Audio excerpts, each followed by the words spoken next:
Back in the Wombat's home forest, everything was familiar.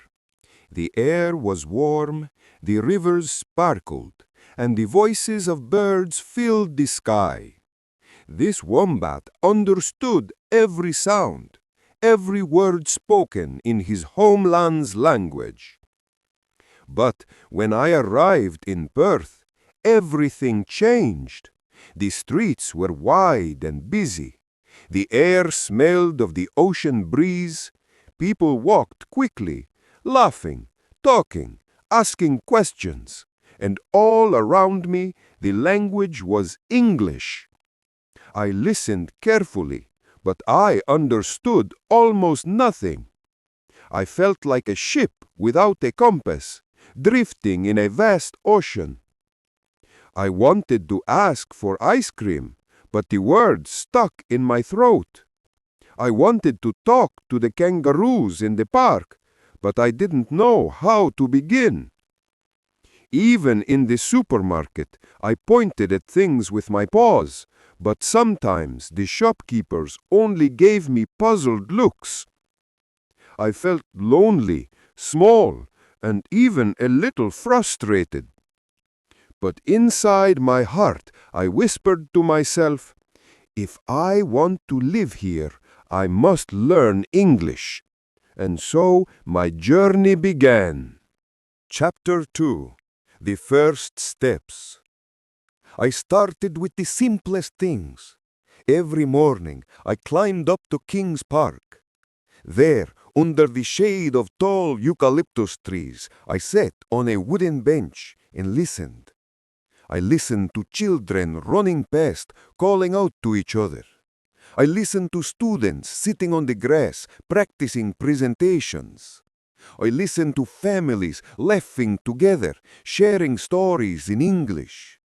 I didn't understand much, but I repeated the sounds softly, trying to copy the rhythm, the music of the language. Sometimes it sounded more like Wombat English than real English, but I didn't give up. Later, I discovered the library. To me, it was like a treasure chest.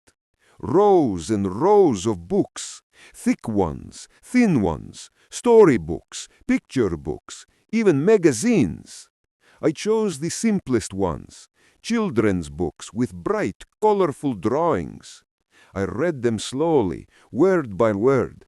When I didn't understand, I looked at the pictures, a smiling sun, a kangaroo hopping, and guessed the meaning. And little by little, my world started to open.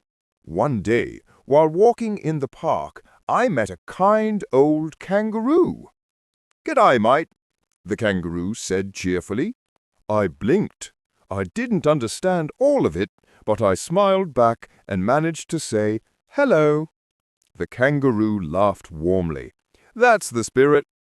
Another time, I met a gentle koala who loved to smile. "How are you?" the koala asked. I hesitated. Then I replied, "I am fine." The koala clapped softly. "Good job."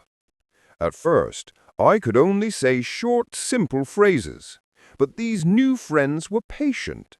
They corrected my words kindly, repeated sentences slowly, and encouraged me to try again. Each day I grew more confident.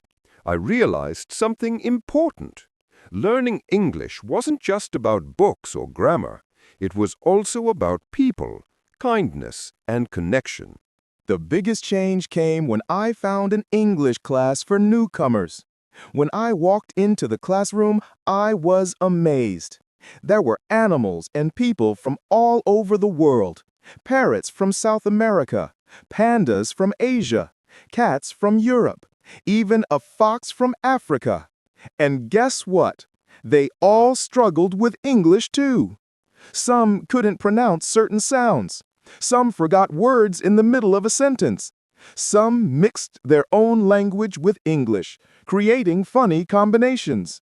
And together, we laughed, we studied, we practiced.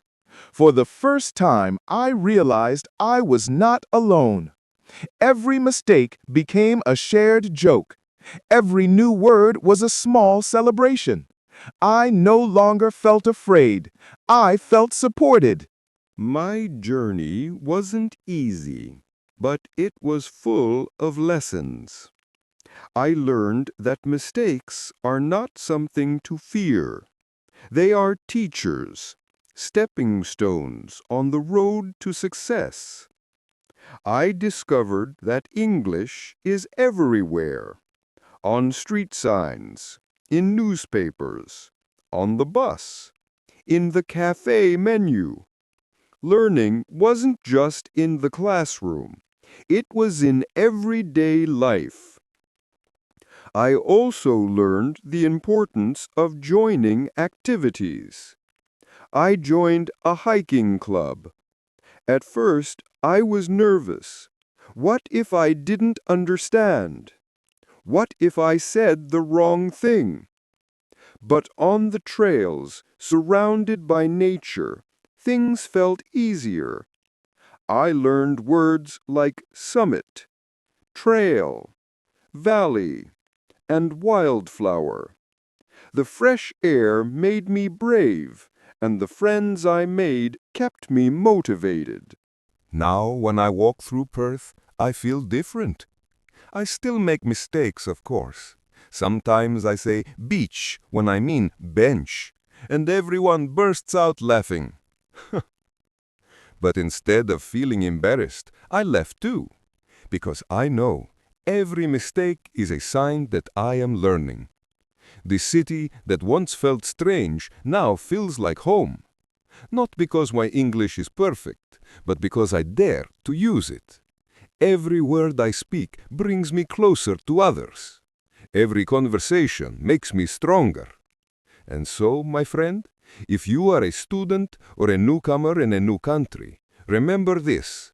At first, English may feel like a giant mountain, but step by step, word by word, you will climb it. And one day, you too will stand at the top, look around, and feel at home.